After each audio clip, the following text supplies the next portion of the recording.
आज जो हम अध्ययन करेंगे वो भजन संहिता की पुस्तक में से करेंगे। सबसे बड़ी पुस्तक बाइबल में भजन संहिता है। उसमें 150 भजन कविताओं का संग्रह हमें मिलता है। उसमें से 73 जो भजन कविताएं हैं वो दाऊद के द्वारा लिखी गई है। दाऊद एक राजा, वीणा वादक और कवि था। बाकी में से कुछ कुछ आराधना करने वालों में से लिखी गई है।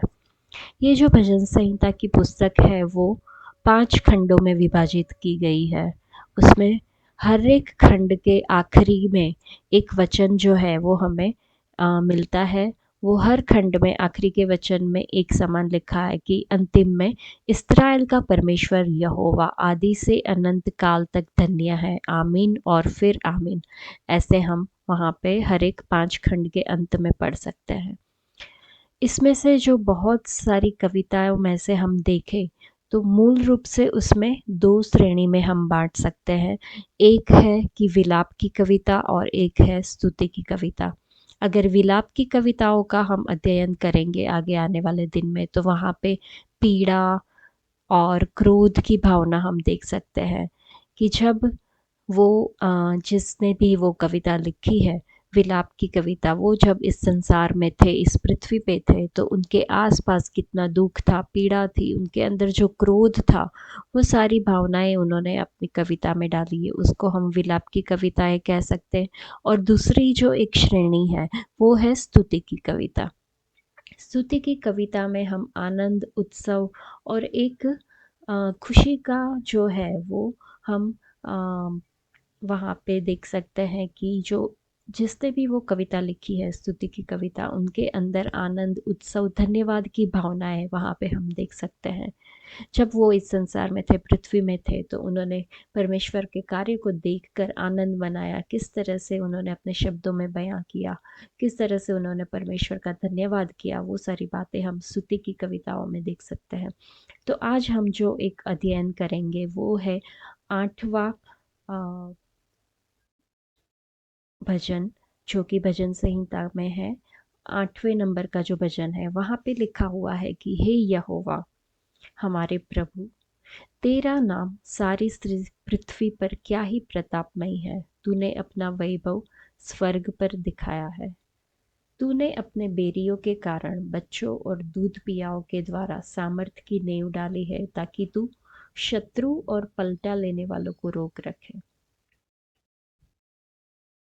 जब मैं आकाश को, जो तेरे हाथों का कार्य है, और चंद्रमा और तारागण को, जो तूने नियुक्त किए हैं, देखता हूँ, तो फिर मनुष्य क्या है कि तू उसका स्मरण रखे, और आदमी क्या है कि तू उसकी सुधि ले, क्योंकि तूने उसको परमेश्वर से थोड़ा ही कम बनाया है और महिमा और प्रताप का मुकुट उसके सर पर रख दिया है। तूने उसे अपने हाथों के कार्यों पर प्रभुता दी है। तूने उसके पांव तले सब कुछ कर दिया है। सब भेड़ बकरी और गाय बैल और जितने वन पशु है, आकाश के पक्षी और समुद्र की मछलियां और जितने जीव जंतु समुद्रों में चलते फिरते हैं, हे यहोवा, हे हमारे प्रभु, तेरा नाम सारी पृथ्वी पर क्या ही प्रतापमय है। इस भजन में हमने देखा कि ये भजन जो है वो 9 कलमों में बटा हुआ है। उसमें पहले और 9वीं कलम में हमने देखा कि प्रभु शब्द का उपयोग हमने देखा। एक उपनाम है जो परमेश्वर के राजतंत्र का वर्णन करता है।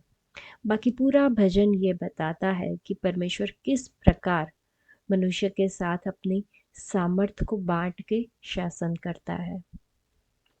5 से 8वीं आयत में हम अगर देखें, 5 से 8वीं कलम में, तो वहाँ पे हम देख सकते हैं कि परमेश्वर ने जो है वो मनुष्य को राजसी महिमा और सम्मान दिया है और शासन करने की शक्ति भी दी है। ये जो पद है 5 से 8वीं कलम जो है वो हमें याद दिलाता है उत्पत्ति की पुस्तक में जो हमने अध्ययन किया था पहले अध्याय में। वहाँ पे परमेश्वर ने मनुष्य को बनाने के बाद आदम को जो है वो पूरी सृष्टि पर शासन करने के लिए अधिकार दिया था, क्योंकि परमेश्वर ने मनुष्य को अपनी समानता और अपने स्वरूप में सृजा है। तो ये भजन के द्वारा हमने देखा कि परमेश्वर ने जो है वो इंसान को किस तरह के कार्य के लिए बनाया है। और ये जो भजन है, 8वां भजन, वो लिखे जाने के बहुत वर्षों के बाद जो मसीही लोग थे, उन्होंने यीशु मसीह जब इस पृथ्वी पे आए, तो यीशु मसीह के अंदर उन्होंने परमेश्वर की पूर्ण समानता को देखा। यहाँ पे जो 6वीं कलम है, वहाँ पे हम समझ सकते हैं कि वो जो शब्द का उपयोग किया गया है, वो यीशु मसीह का वर्णन करने के लिए किया है, जहाँ पे लिखा है कि तूने उसके पाँव तले सब कुछ कर दिया। यीशु मसीह के पाँव तले सब कुछ कर दिया। पूरा जो अधिकार है, वो मानव जाति को बचाने के लिए यीशु मसीह ने जो सब कुछ, जो पाप था, जो हमारे ऊपर दंड की आज्ञा थी, सब कुछ उन्होंने अपने ऊपर ले लिया। और उन्होंने कहा कि जो कोई मेरे पे विश्वास करेगा वो उद्धार पाएगा।